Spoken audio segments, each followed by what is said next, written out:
여러분, 우리는 한국 사람이 많으니까 오늘은 설날이잖아요. 옆 사람과 함께 이렇게 인사해 볼까? 새해 하늘 복 많이 받으세요. 새해 하늘 복 많이 받으세요.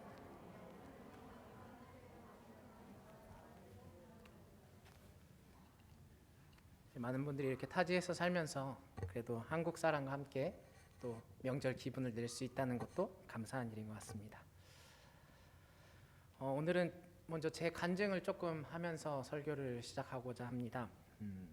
저는 아마 초등학교 2, 3학년쯤이었던 것 같아요. 집에서 몇 번이고 울면서 엄마 아빠한테 이렇게 소리치고 집을 나가곤 했어요. 나는 이제 강에 가서 죽을 거야 이러면서 울면서 집을 뛰쳐나갔던 경험이 조금 있습니다. 몇 번 그랬던 것 같아요. 근데 물론 진짜 강 앞에 가서 무서우니까 들어가지는 못하죠. 초등학교 2, 3학년생이니까 무서워서 강에 빠져들지는 못하고 그냥 또 그렇게 하고 얘기하고 나왔으니까 어두워질 때까지 강변이나 산이나 이런 데를 돌아다니면서, 굉장히 시골이었거든요. 그렇게 돌아다니면서 밤이 되면 집에 돌아갔던 것 같습니다. 제가 이렇게 나 이제 강에 죽을 거야, 강에 가서 죽을 거야 이렇게 소리 지르고 집을 나왔던 이유는 사실 하나예요. 아버지가 한 50가구 정도 되는 마을에 교회를 개척해서 거기에서 이제 복음을 전하는데, 마을이 작으니까 뭐든지 다 저도 같이 해야 되는 거예요. 그러니까 저도 뭐든지 참아야 되고 다 제 잘못인 것 같고, 또 친구들하고 싸우면 먼저 제가 혼나고, 어리니까 그게 너무 싫었던 것 같아요. 그러니까 엄마 아빠도 왠지 내 편이 아닌 것 같고, 나 이제 강에 가서 빠져 죽을 거야 이러면서 뛰어나왔던 거죠. 그 마을에 되게 50가구밖에 안 되는 마을인데, 심지어 이 마을 어떤 마을이냐면, 우리 교회도 민 형제님이 계시지만 마을의 95%의 주민이 민씨예요. 다 민씨예요. 저는 김씨잖아요. 저희가 이사를 들어갔더니 다 민씨야. 제 친구의 친구는 뭐 나는 할아버지 뻘이야, 나는 삼촌 뻘이야, 너는 내 조카 뻘이야 이러면서 똑같은 나이 친구들이, 또래들 그러고 있어요. 다 민씨랑 결혼한 여성분들이나 다 민씨인 거예요. 그러니까 처음에 저희가 들어갔을 때 텃세가 심했죠.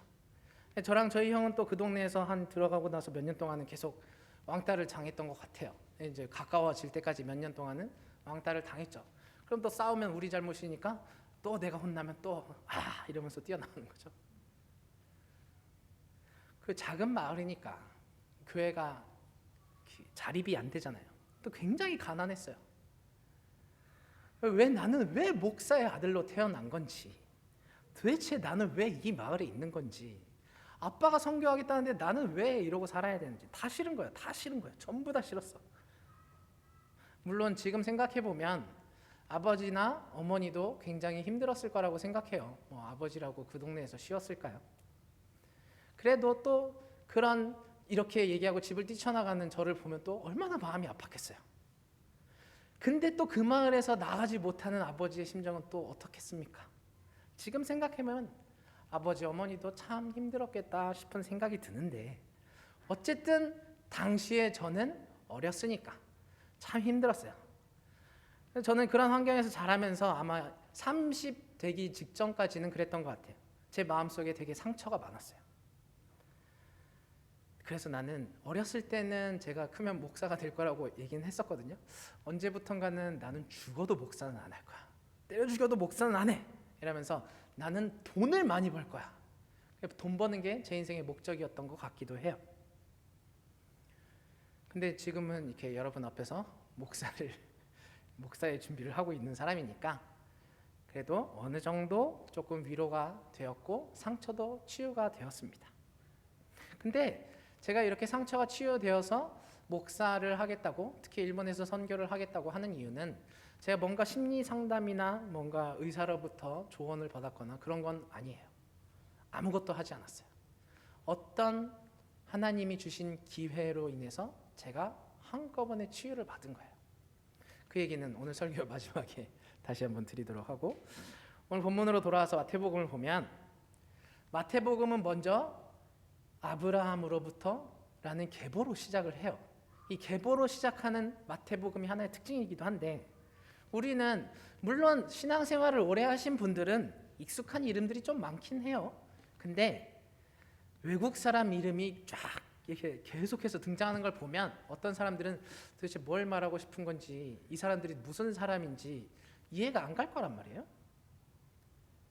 근데 우리가 약간 입장을 바꿔서 내가 만약에 이스라엘 사람이었다라고 생각을 해보고 마태복음을 본다면 아마 먼저 마태복음을 볼 때 이런 인상이 들 거예요. 조선왕조는 태조, 정종, 태종, 세종. 세종은 한글을 지었죠. 문종, 단종, 세종, 세조, 예종, 성종 쭉 내려와서 철종, 고종. 고종은 일본의 압제 시대를 지냈던 왕이면서 대한제국의 첫 번째 황제였지. 맞아. 또 그 다음 순종. 순종이 마지막 대한제국의 왕이었지. 그 다음에 일본의 압제 시대가 시작되고 지금의 대한민국이 시작됐지.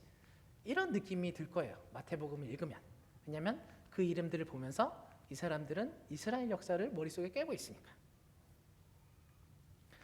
이런 역사의 흐름 뒤에 마태는 사무엘하 7장에서 하나님이 다윗 왕조를 보면서 내가 너의 집을 영원히 세울 것이다 라고 말했던 그 다윗의 집안에 요셉, 아버지 요셉, 어머니 마리아 사이에서 한 사람이 태어났습니다 라고 말을 합니다. 그러니까 영원히 세우겠다고 말씀하신 다윗 집안에서 태어난 왕조죠.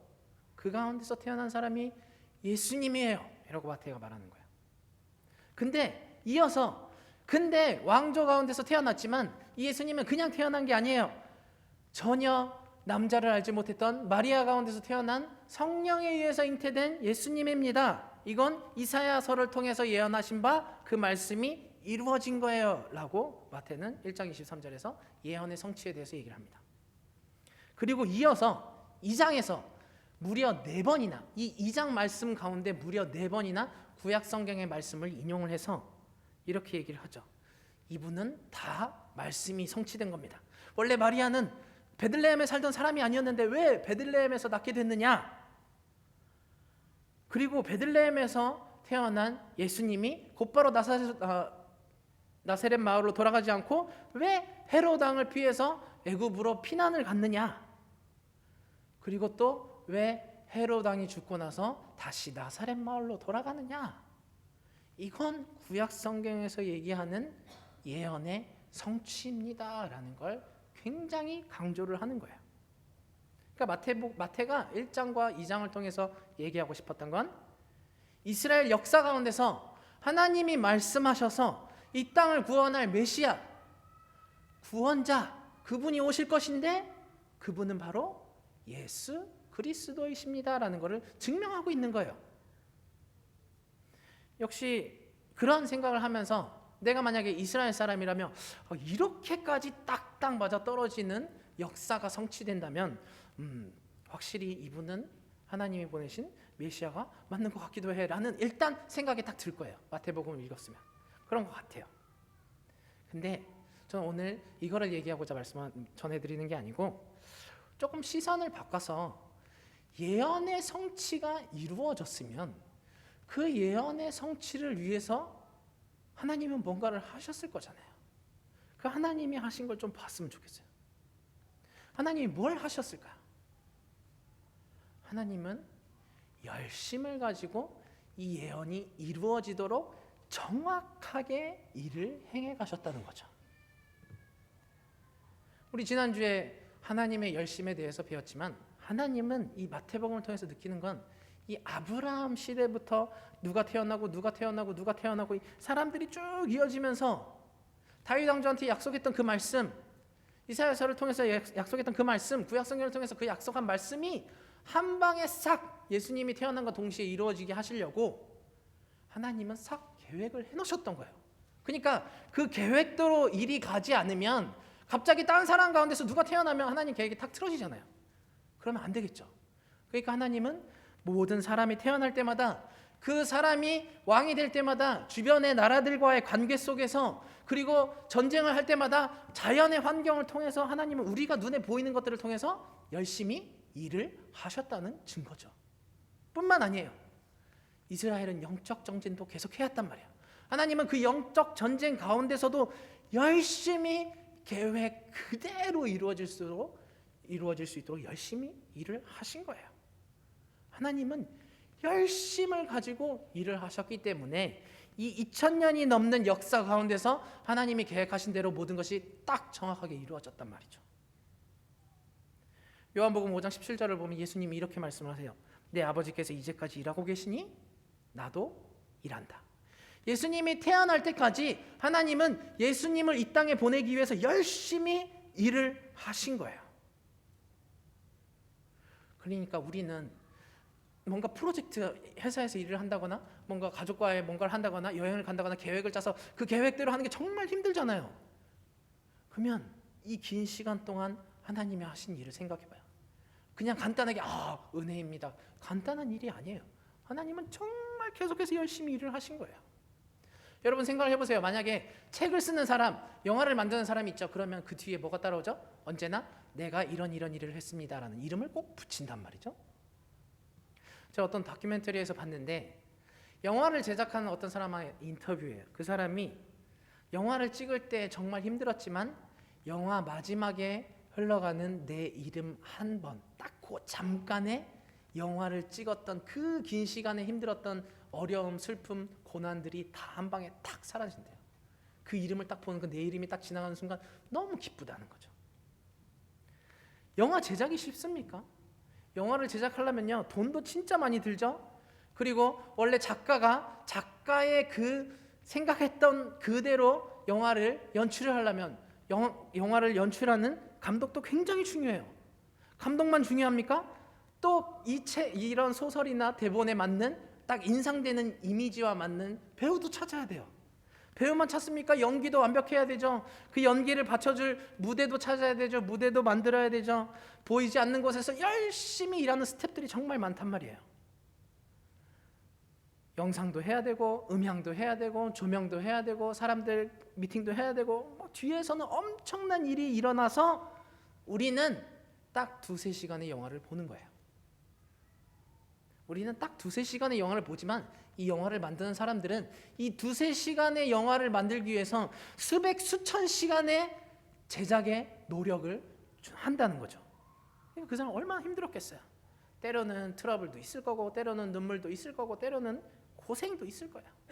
근데 이렇게 긴 시간 동안 영화 하나 만들려고 힘들었던 그 모든 것이 내 이름이 딱 지나가는 그 순간에 너무 기쁘다는 거죠. 완성되었다. 그러면 하나님은 수백 수천 시간이 아니잖아요. 수백 수천 년이잖아요. 인간이 하는 것과는 비교가 안 되는 거예요. 그 수백 수천 년 동안 열심히 일을 해서 뭔가를 이루어 나가시는 거란 말이죠.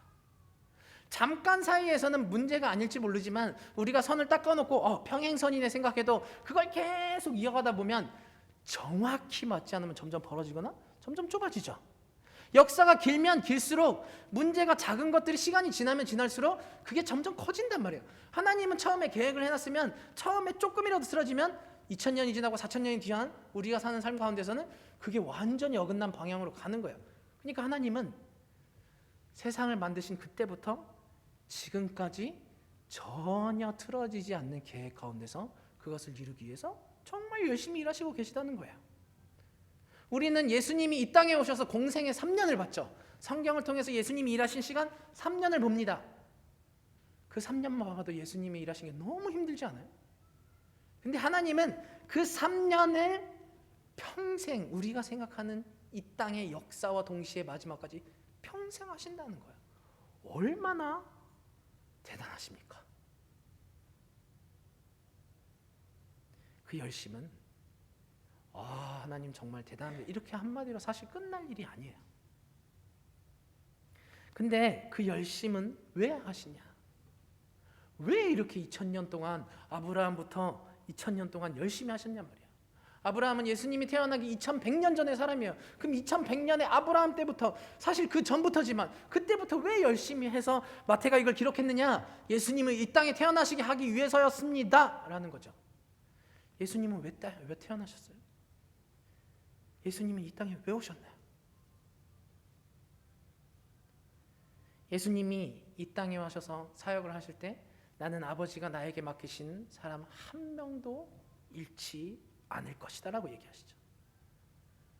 하나님이 계속 뒤에서 일하는 가운데 예수님이 앞으로도 한 사람도 잃지 않아, 즉 완벽한 계획을 이루어 가신다라는 거죠.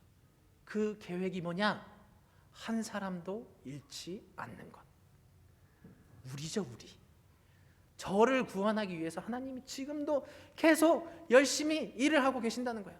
여러분을 위해서 지금도 계속 열심히 일한다는 거예요. 그게 조금 틀어지면 나중에 완전 다 틀어지니까.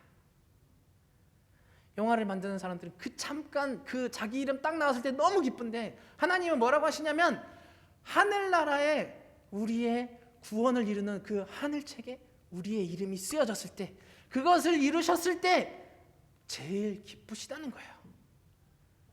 그것 때문에 하나님이 일하신다는 거예요. 지금도 열심히. 그러면 이 완벽한 구원의 성취 가운데 또 다른 한 가지를 생각해 보기 원해요. 이러한 구역의 구원의 이러한 예언의 성취를 보면서 두 번째로 드는 생각은, 하나님이 일하시는 과정 속에는 우리한테는 언제나 은혜가 있구나라는 거예요. 오늘 말씀에 등장하는 요셉과 마리아를 보면 하나님이 계속 열심히 일을 하시죠. 꿈을 보여주시고 계속 이동하면서도 하나님이 계속 그들에게 은혜를 주신단 말이에요. 심지어 요셉과 마리아 가운데서 예수님이 태어났어요. 이거 하나만으로 엄청난 축복 아닙니까? 우리는 한 번도 만난 적이 없는 예수님을 30년 동안 어렸을 때부터 키운 거예요.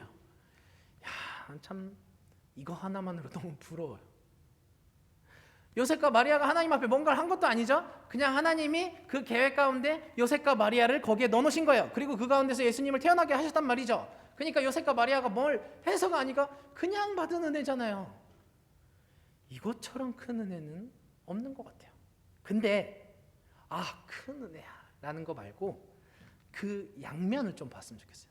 동전에 앞뒤가 있는 것처럼 빛이 있으면 어둠이 있는 것처럼 그 양면을 딱 보면 요셉과 마리아가 얼마나 고생을 하고 있는지가 보입니다. 원래 마리아는 나사렛에 살고 있었죠. 나사렛에서 베들레헴까지 직선거리로 110km 정도 됩니다. 저희가 여기서 후지산이 보이긴 하는데 후지산까지의 직선거리로 약 90km 정도 돼요. 도로로 가면 100km가 넘어요. 차로 가니까 금방 가죠. 2시간, 3시간이면. 걸어간다고 생각해 보세요. 당신 차가 없잖아요. 그 먼 길을 만삭인 마리아가 걸어가는 거예요.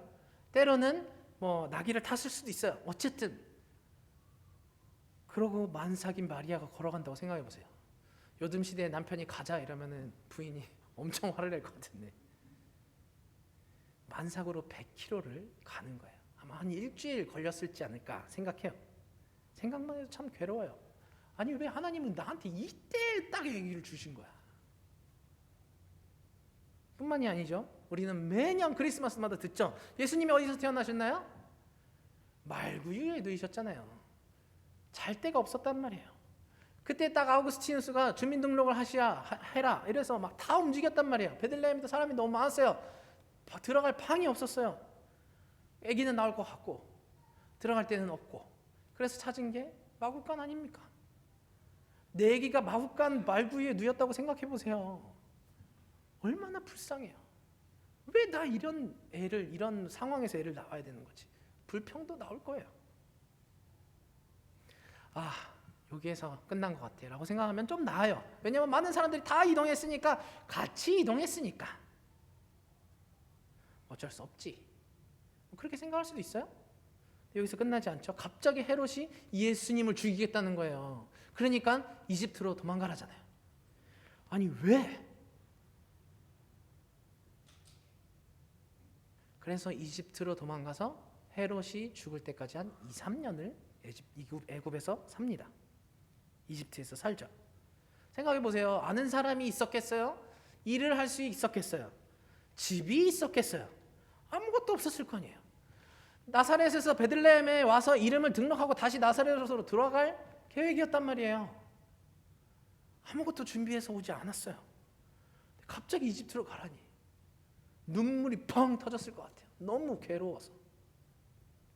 아니 왜? 여러분, 이런 상황에 여러분이 있다고 생각해 보세요. 아, 하나님 예수 그리스도를 나한테 주셔서 너무 감사합니다 고백하실 수 있을 것 같아요? 저는 못할 것 같아요. 어쩌면 이 성경적 가치관이 아니라 세상적 가치관으로 이 마리아의 삶을 보면 와, 저 사람 참 저주받은 인생 같구나 라는 생각을 하는 사람도 있을 것 같아요. 저에는 참 운도 없지. 평안하게 나사렛에서 잘 살고 있었는데 갑자기 애가 생겨서 100km를 걷고 들어갈 방도 없어서 말구유에서 태어나고 아무것도 준비 안 했는데 애굽을 가야 되고,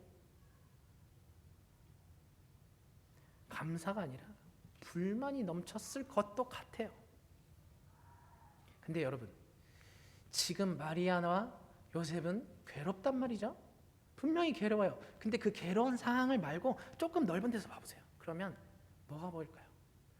로마서 8장 28절에서 모든 일이 협력해서 선을 이루는 하나님의 역사하심이 보인단 말이에요. 하나님의 은혜가 보여요. 요셉과 마리아는 분명히 힘들었어요. 우리는 2000년 뒤의 사람들인데 요셉과 마리아의 이름을 기억하고 있잖아요.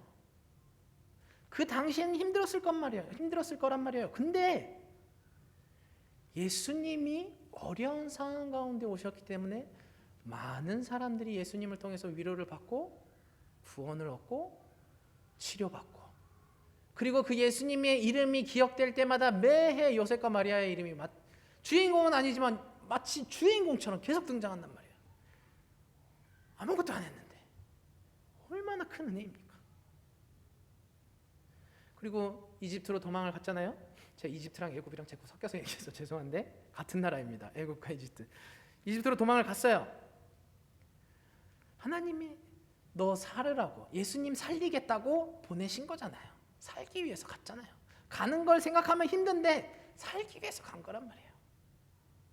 더 감사한 게 뭘까요? 이집트에 가서 뭐 해야 되나? 나 뭐 먹고 살지? 근데 다 주어졌어요. 아무것도 안 들고 왔는데.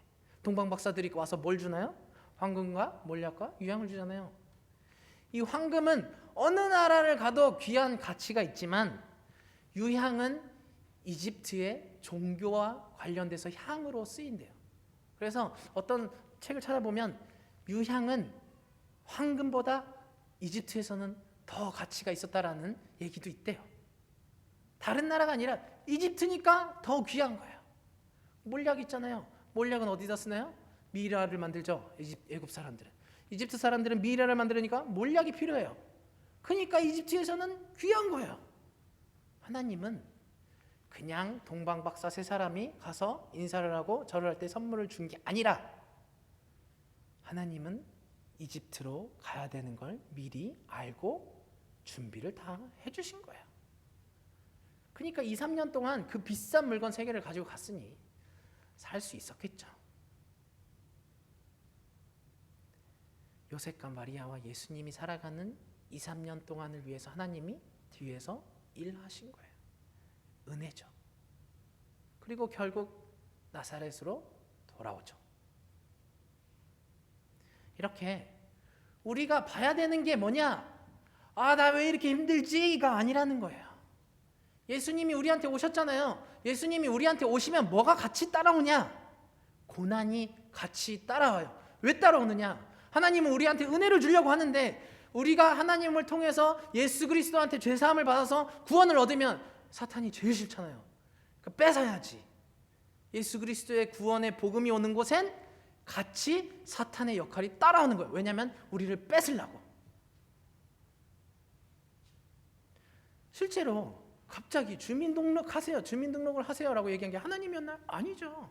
아우구스투스가 갑자기 시켰단 말이에요. 그러니까 갈 수밖에 없었어요. 또 헤롯이 갑자기 죽이려고 그래요. 하나님이 죽이라고 그랬나요? 아니잖아요. 헤롯이 유대를 통치하는 또 다른 왕이 태어났다는 얘기를 듣고 너무 나도 내가 왕인데 내 자녀가 왕이 돼야 되는데 불만이 생기는 거죠. 그러니까 죽여야 되는 거예요. 생각해 보세요. 헤롯이 그냥 예수를 죽이고 싶었을까요? 그냥 단순히 그냥 그게 불만이어서? 그 뒤에는 어떠한 배경이 깔렸겠냐고요. 모세가 태어날 때 2살 이하의 모든 아이들이 죽었죠. 왜 죽었을까요? 모세도 죽어야 되니까. 모세가 살면 출애굽을 하니까. 예수님이 태어나서 예수님이 살면 뭐가 있죠? 구원이 있어요. 모든 사람한테 완전한 구원이 이루어진단 말이에요. 그럼 막아야 될 거 아니에요. 헤롯을 뒤에서 꼬드기는 거죠. 이렇게 예수 그리스도의 복음이 있는 곳엔 당연하게 그걸 방해하는 사탄의 역할이 따라온단 말이에요. 그러니까 우리는 사탄의 역할에 우리의 시선을 두고 하나님 나한테 왜 이러세요가 아니라 하나님이 나한테 주려고 하니까 자꾸 뺐네요. 하나님 그러면 나는 그 다음에 뭘 할까요? 하나님을 봐야 되는 거예요. 근데 우리는 좀 약하니까 자꾸 힘든 상황만 보여요. 그럴 수도 있어요. 저도 그래요. 그러나 그런 상황 가운데서도 예수님이 나와 함께 하셔서 지금도 나를 위해서 열심히 일하고 계시는구나 라는 걸 기억하면 지나봤을 때 하나님이 나를 어떻게 도망가게 하셨는지, 어떻게 준비해 주셨는지, 어떤 은혜를 주셨는지 그 뒤에 알게 된단 말이에요. 그 뒤에 알았을 때 얼마나 감사해요. 그 순간에 볼 수 있으면 더 좋지만 그렇지 못한다면, 그게 계속 반복이 되면 우리한테는 이제 영적인 눈이 점점 밝아지는 거예요. 그 다음에 뭐가 생기면 이것도 그럴 수도 있겠구나. 그러니까 우리는 눈앞에 있는 거에 시선을 뺏기지 말고 하나님이 지금 이 어려운 상황 가운데서 나를 통해서 어떤 일을 하시는가를 봐야 된단 말이에요. 그게 하나님이 주시는 은혜예요. 제가 처음에 좀 제 얘기를 하면서 시작을 했는데 그 얘기를 좀 마무리하면서 결론을 짓기를 원합니다. 제 인생을 돌아보면요, 제가 나는 강물에 빠져 죽을 거야 라고 얘기했을 때도 언제나 이렇게 은혜와 괴롭힘이 동시에 있었던 것 같아요. 빛이 있으면 어둠이 있는 거죠. 작은 마을에 교회가 없었잖아요. 교회가 생기면 뭐가 있겠어요? 그리스도의 복음이 전해지겠죠. 원래 교회가 없었으니까 전혀 그리스도의 복음을 접할 수 없었던 사람들한테 그리스도의 복음이 전해진단 말이에요. 누가 제일 싫겠어요? 사탄이 제일 싫겠죠. 어떻게든 쫓아내야 돼. 그러니까 이것저것 통해서 사람들 마음을 괴롭혀서 그 유혹을 통해서 우리를 괴롭히는 거예요. 동네 사람들이 아버지 어머니를 괴롭히고 동네 애들은 우리를 괴롭히고 계속 괴롭힌단 말이에요. 그러니까 저도 그랬어요. 실제로 거기서 사는 게 인생에서 제일 싫어. 어떻게든 여기서 나가고 싶어. 나 왜 여기 있는 거야? 저 사람들이 너무 미워. 나의 내면과 나의 환경과 나의 모든 관계들을 다 부신단 말이에요. 그러니까 제 마음속에는 언젠가 어느새 모르게 제 마음에는 상처만 남는 거예요. 그러고 나서 이제 대학을 갈 때가 돼서 그 동네에서 탈출을 했죠. 너무 좋았어요. 너무 기뻤어. 그리고 사회인이 돼서 이제 제가 일을 하면서 돈을 벌잖아요. 저는 그때 진짜 거만하게 이렇게 생각했단 말이에요. 이제는 내 힘으로 내 돈을 벌어서 내가 쓰고 싶은 데가 쓰면서 사는구나. 제가 처음에도 말씀드렸지만 돈을 어쨌든 많이 벌고 싶었단 말이에요. 그러니까 제가 열심히 일해서 제가 돈을 벌면 너무 자랑스러운 거예요. 제 자신이. 근데 그때 하나님이 제가 한참 거만해졌을 때 너는 과연 네 힘으로 살아왔을까라는 걸 알려주세요. 저는 마음의 상처 때문에 그 상처가 내가 뭔가를 계속 인간의 욕구를 바라보게 만들었단 말이에요. 그 인간의 욕구를 바라보게 만들었던 게 사탄이 원했던 거죠. 그 인간의 욕구를 바라보면 하나님의 계획 가운데 살아가지 못할 테니까. 저는 속았던 거예요. 근데 하나님이 은혜를 주셔서 알게 되니까 저는 사실 어렸을 때 목사의 자녀로 살면서 아빠는 열심히 목회를 하는데 돈이 없으니까 다른 사람들이 도와주지 않으면 살 수가 없잖아요. 너무 부끄러웠어요. 친척들이 도와주고 아는 분들이 도와주고 뭔가 도와주면 그게 너무 부끄럽고 싫었어요. 나 왜 이렇게 쪽팔리게 살아야 되지? 근데 하나님이 저한테 그러는 거예요. 너의 아빠가 내 일을 하니까 내가 너네한테 사람들을 통해서 준 거야. 그냥 불쌍해서 준 게 아니고 하나님이 다른 데서 물질을 주신 거죠. 삶을 주신 거고. 그러니까 제가 공부도 하고 살아온 거예요. 그걸 알았을 때 얼마나 감사했는지. 내가 불쌍하게 사람들한테 받아서 사는 게 아니었구나. 당당하게 하나님이 주시는 은혜 가운데 살았구나. 내 마음속에 있던 부끄러움, 자괴감, 자존심이 엄청난 다 한꺼번에 싹 사라지는 거예요. 그래, 아빠가 뭐 때문에 갔어요? 아빠가 좋다고, 아버지가 좋다고 들어간 게 아니잖아요. 예수 그리스도의 복음을 전하겠다고 들어갔잖아요. 아, 내가 예수님 때문에 살아있는데 아버지가 다른 거 아니고 복음 때문에 그랬구나. 아버지가 존경스러운 거야. 그렇게 싫었는데, 그 동네 사람들이 그렇게 미웠는데 그 사람들을 하나님이 사랑해서 우리 가족을 보냈다는 생각이니까 아무렇지 않더라고요. 마음속에 있던 응어리가 한순간에 사라져서, 나는 분명히 상처가 굉장히 많았거든요. 근데 제가 신학교 들어갈 때쯤 하나님이 다 은혜를 주시니까 내가 그렇게 생각했었나 싶을 정도로 싹 사라지는 거예요. 저도 신기해요. 어떻게 그 많았던 상처들이 한순간에 싹 사라지는지. 예수 그리스도, 그 이름 하나인 거죠.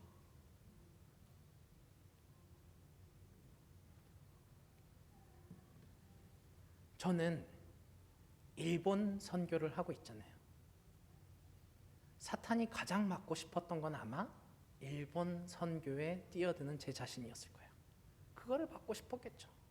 한국에서 어떻게든 네 욕구를 찾아서 일을 하게 만들고, 어떻게든 네가 하고 싶은 거 하고, 어떻게든 네가 네 스스로 사는 것처럼 자꾸 나의 마음을 부추기고, 그렇게 속아서 살았으면 일본에서 선교 안 하겠죠. 근데 지금 일본에서 선교를 하잖아요. 제가 뭔가를 해서 하냐고? 아니죠. 하나님이 나한테 친절하게 알려주시는 거예요. 그러니까 제가 원래 엇나가려던 인생 가운데 다시 궤도를 안에 걸어가는 거예요. 돌아보면 아, 하나님이 나를 살리셨고 내가 어려운 상황 가운데 있어서도 그것도 다 선하게 이루셔서 지금 내 인생을 이루어 가시는구나라는 걸 알게 돼요. 제가 일본에서 뭘 알아서 선교를 하겠습니까? 어렸을 때 봤던 거예요. 다. 제 아버지는 가정교회는 하지 않았지만 동네 사람한테 어떻게 섬겨야 하는 거를 제가 옆에서 봤단 말이에요. 그게 가정교회 다 도움이 돼요. 제가 물론 여러분 앞에서 굉장히 잘 섬깁니다고 말은 못하지만 그나마 이만큼 하는 건 하나님이 어렸을 때부터 준비시켰으니까요. 은혜잖아요. 어렸을 때부터 커서 선교할 걸 미리 준비시켜 주시는 거죠. 그러면 어렸을 때 나의 과정이 힘든 것이 아니라 훈련이었구나라고 생각이 드는 거예요. 얼마나 감사합니까? 사탄은 완벽히 쥐는 거예요. 막고 싶었는데 못 막잖아요. 여러분의 삶은 어떠세요? 인생이 왜 이런가? 나는 왜 이렇게 힘들지? 내 주변에 왜 이런 사람들밖에 없는 거야? 나는 왜 이런 트러블에 꼭 끼어드는 건지. 애를 키우는 것도 너무 힘들고, 회사 다니는 것도 너무 힘들고, 공부하는 것도 너무 힘들고, 불만이 많을 수도 있어요. 지금을 보면 그럴 수도 있습니다. 근데 잊지 않았으면 좋겠어요.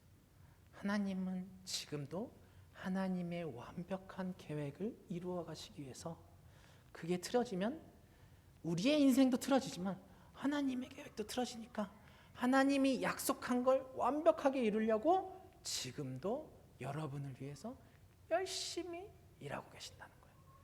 그걸 방해하는 것에 눈에 뺏기지 말고, 시선을 뺏기지 말고, 그 어려운 가운데 하나님이 나한테 뭘 주시는가를 바라보려고 노력을 했으면 좋겠어요. 그걸 바라보는 우리한테 예수님은 은혜를 주시고 구원을 주시고 피할 길을 주시고 어떻게 살아가야 할지 지혜를 주시고, 그리고 무엇보다 영원한 나라를 주신다고 약속하십니다.